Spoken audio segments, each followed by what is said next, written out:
Kung ikaw rin ay isang empleyado at nagtataka ka rin, napapaisip ka ngayon na, uy, lumaki naman yung sweldo ko, tumaas naman yung sweldo ko, pero parang walang pagbabago. So, gusto ko lang i-share sa inyo yung itong statement of asset and liabilities ko that sa kaalaman natin bilang isang mga empleyado and dun sa nabasa kong book ni Rich Dad Poor Dad ni Robert Kiyosaki na asset and liabilities. I want to share to you kung ano yung naintindihan ko sa nakasanayan natin, sa old knowledge natin, and dito sa book na ito. So by the way, I am Joy Lee. I have 10 years experience bilang isang government employee, bilang isang teacher. And I want to share to you kung paano nabago nitong book na ito yung kaisipan ko with this asset and liabilities na what is the reason behind why we're living paycheck to paycheck at nakakautang pa. Dati kasi, when I'm starting in the government, nagtatrabaho, no, ang problema ko una nun is, anong ilalagay ko, pag nagpapasa kami ng SALN, anong ilalagay ko sa asset and even asset on my real properties and personal properties since nag-i-start pa lang naman ako. So, ang una kong na-acquire is liability. Ito po yung pagkakautang ko sa sasakyan. Nung nabayaran ko yung sasakyan, under na po siya ng asset according to this SALN. And by and by, habang tumatagal is, di ba natitira na nga lang sa sweldo ko is 5,000. Sabi ko nga sa nanay ko before is parang nabubuhay lang ako dun sa private school na dati na sinasweldoan lang ako ng 4,000 to 5,000 naman. And sabi ko sa nanay ko, parang ako nabubuhay na lang din parang sa private school nasa private school pa ako. Sabi ko is meron pa akong mga sideline as mas malaki pa yung naiipon ko. Now I am in the government at na 4 times ang aking kita. Pero parang ganun pa rin, parang umiikot, parang meron pa rin akong financial struggle. My solution was, every time na nagkukulang ako is utang talaga. I have this income, pero I have this also asset, pero wala akong, or ang nagiging solution ko is utang. Hindi pa dumadating yung 15-30 na pagsweldo is nakakautang na ako, and nagastos ko na yung kukunin ko palang sweldo ko. So, that realization sa akin na sabi ko, what happened? Na lumaki yung kita ko and parang wala pa rin nangyari. Parang yung pagtatrabaho ko before sa private and pagtatrabaho ko on the government na mas malaking sweldo, parang walang pagbabago. That is why I want to share to you yung pinapasa namin every year na this is a track, na matatrack natin kung saan talaga napupunta yung ating kinikita every year or may growth ba dun sa ating asset, lalo na sa amin. Pag nagpasa kami, hindi pwedeng negative. Even it is negative sometimes. Now, in here, we have the statement, ibig niya sabihin, this one is the list of assets and then the liability. Ang pagkaintindi ko kasi sa asset is something that we own and there is a value and then you can sell to other people kasi pag-aari mo nga. So, one of this is the real property. Sa real properties kasi, we have here the house and lot, we have the farm, lot, building, condominium, kahit ano pong meron sa inyo. And then, under the personal properties na nilalagay namin, we have the car, motorcycle, gadget, furniture, appliances, and laptop. And here in the liabilities, ang dami naming loan sa totoo lang. Bank, private loan, kahit yung iba iniutang na yung ATM. If you can hear that mga scenarios na yung ATM, nandun na dun sa may lending, hindi ko alam kung company or private, but sometimes hindi ganado na ang katrabaho ko na kukunin yung ATM niya or yung sweldo niya because of iba yung maglalabas. Doon siya pupunta, doon sa nagpahiram sa kanya. Ang pagkaintindi ko kasi dito is sa liability, we have the good and the bad na death. So nagamit ko yung good and nagamit ko na rin yung bad. Nauna ko lang nagamit yung bad debt na hindi nag-grow yung pera ko. Nagamit ko na rin yung good debt as I also told you before sa aking vlog na nagamit ko siya sa pagpapatayo ng boarding house, which is dapat kaya tayo lumulubog sa utang because of the bad debt na consumer debt na mas malakas tayong mag-consume na hindi nag-grow yung pera natin. And then sa good debt naman is that dapat gamitin natin this pag-uutang as a tool to grow our assets sana.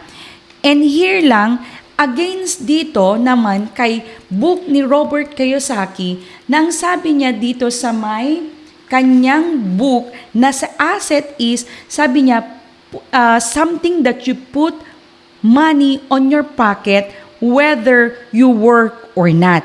This is the definition of Robert Kiyosaki. And the definition of Robert Kiyosaki also in the liability is something that takes money out of your pocket. So, sa kanya, is the asset is mga real estate, stock, bonds, or mga intellectual property. So, mga royalty, ibig sabihin, if you have something nagbenta ka ng course mo, or basta yung sa'yo yun, yung mga music, that is asset for him. Ibig sabihin, nagdadala ng pera sa'yo, even you are not working. On the liability, he said that yung car loans, yung mga consumer loans, credit cards, gadget, laptop, and vacation. Something that nagtatanggal ng pera dun sa iyong pocket. Now, I am now comparing this and to this SALN, di ba? Sabi ko nga sa inyo, yung laman ng aming personal properties is meron akong sasakyan, meron akong motor, meron akong gadget, and even in the real properties, sabi niya, even the house and the other na pag-aari is, pag ito ay, even we considered asset, is still a liability. Why is it? Kasi humuhugot siya ng pera out of your pocket. As I always say, as I use my bad debt, sabi ko nga sa sakyan, even though nabayaran ko na, it's still nagko-consume sa akin, nagpapalabas siya sa akin ng pera, even under pa rin siya ng asset. Why? Because nagme-maintenance ako, kung anong ginagastusan ko sa kanya, gasolina, which is, sana, sabi ko nga, there is a timing sa pagbili sana ng sasakyan. And even daw, sabi niya, yung bahay na nagko-consume. Why? Ang sabi niya kasi is that if you want to have a car and if you want to have a house na bongacious, luxurious, is you need to fill up your asset. Fill up na mas marami yung asset. Ibig niya sabihin, kasi sa atin yung asset natin is, even we consider na sa atin yung asset, siya po ay gumagastos pa rin. Ibig sabihin, pag hindi na tayo nagtrabaho, hindi mag-work ang asset na mga ito para sa atin, para bigyan tayo ng pera.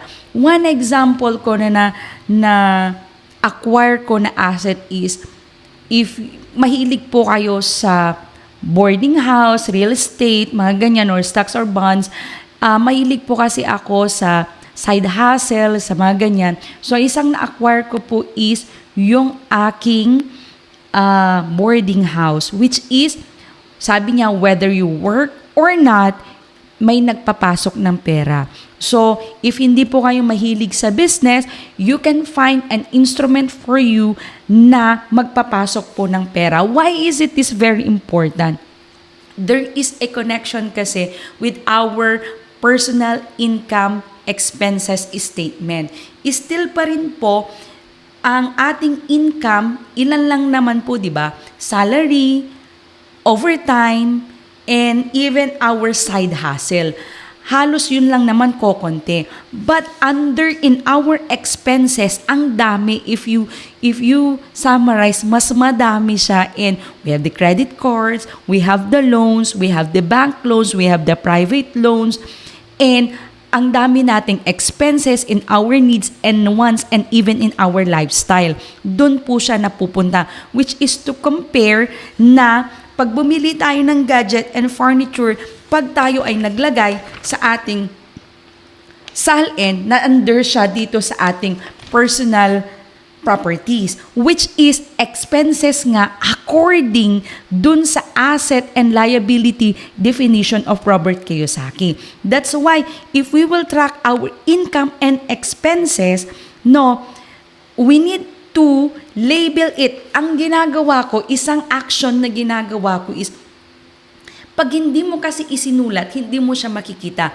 If you will just, parang, tinatrack mo lang sa utak mo, ang hirap. Pero pag nakikita mo, visual, mas madali. So, what you're going to do is, you write your maybe, expenses na lang. You write your expenses, day to day, araw-araw po, maybe 1 to 2 months, and to check if what is your needs and wants.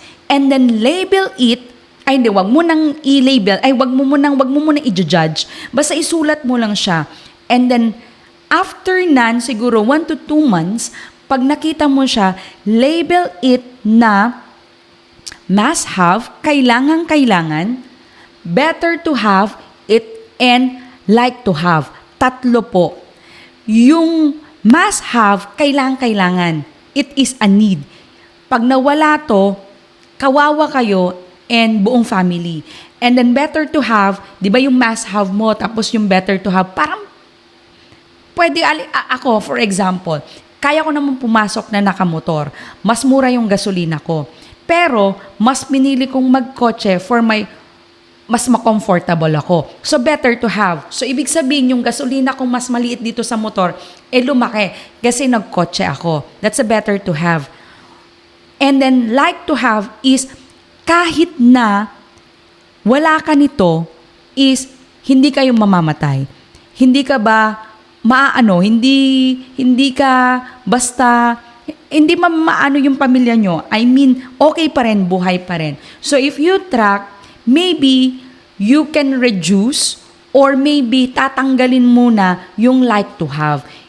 Basta yun yung mga 3 kinds of expenses. Must have, better to have, and like to have. Kasi sa like to have, it is your lifestyle.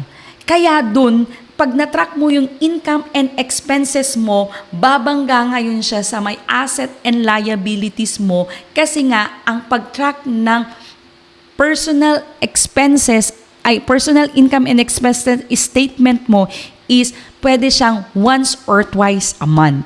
Para makita mo, matrack mo, para pagdating mo ng every year, dapat ang pinalalago mo yung asset mo. Basta ako, ang definition ko for my asset is not based on the SALN, but it is based wherein nagbibigay ba sa akin itong asset na ito, itong bagay na to ng pera even I'm not working. Ang paniniwala ko lang is, tayong mga empleyado ay we work hard, we know how to make money, but we're missing something. We're missing how to manage our money. The root cause of paycheck to paycheck is our lifestyle and budgeting. Sometimes, nauubos natin yung pera natin sa like to have. Minsan is nalalagyan lang natin lahat ng wants. And then sa must have is yan yung kuryente, yun yung matrikula ng mga bata, napapangutang natin because inilalagay natin lahat halos sa ating lifestyle or sa ating like to have. Ang kalaban kasi natin dito is hindi yung paano tayo kumita ng pera. Even kasi ang paniniwala ko, kahit na tumaas ang sahod natin, if we are not educated financially, we are really educated professionally, Pero if we are not educated financially, hindi natin alam how to manage kung saan natin ilalagay yung pera natin after. If even we save, we know how to save. If we don't know where to allocate, kung ano yung kinikita natin, still at the end of the month, at the end of the year, when we see our own asset and liabilities, lagapak pa rin. Kasi nga, as I always say, kinuha ko yung knowledge ni Robert Kiyosaki na some asset is something that put money on your pocket even I am not working. Which is, tatandaan natin na hindi tayo bumabata, tumatanda tayo, and nauubos yung ating kakayahan, nauubos ang ating energy. Pag nauubos ang ating energy at puro tayo active income, is hindi na tayo makakapag-income or pumapasok ang income pag hindi na tayo nagtatrabaho. Kaya on my assets is more on the passive income, buuin po natin. So, ang tanong ko lang sa inyo is, pag natanggap mo yung sweldo mo, ano ang gagawin mo? How to manage your money? And isa pa, pag pumasok na yung sweldo, how do you keep your money longer? Paano siya hindi nalalabas sa'yo? Paano hindi naman about sa expenses eh? Paano na mas madadagdagan pa? Paano pa mas magiging asset para sa'yo at magtatrabaho yung pera sa'yo? Isa sa nakapag-activate or parang na-shock, yung parang nag-open mind sa akin is what I read from this book. Sabi niya, if natanggal ka sa trabaho ngayon or you quit from your job today, how long ka mabubuhay sa iyong cash flow na binibigay sa iyo ng asset mo? So yun lang. If may nakuha ka naman sa video nito, please don't forget to like, share, and subscribe. And see you po on my next vlog.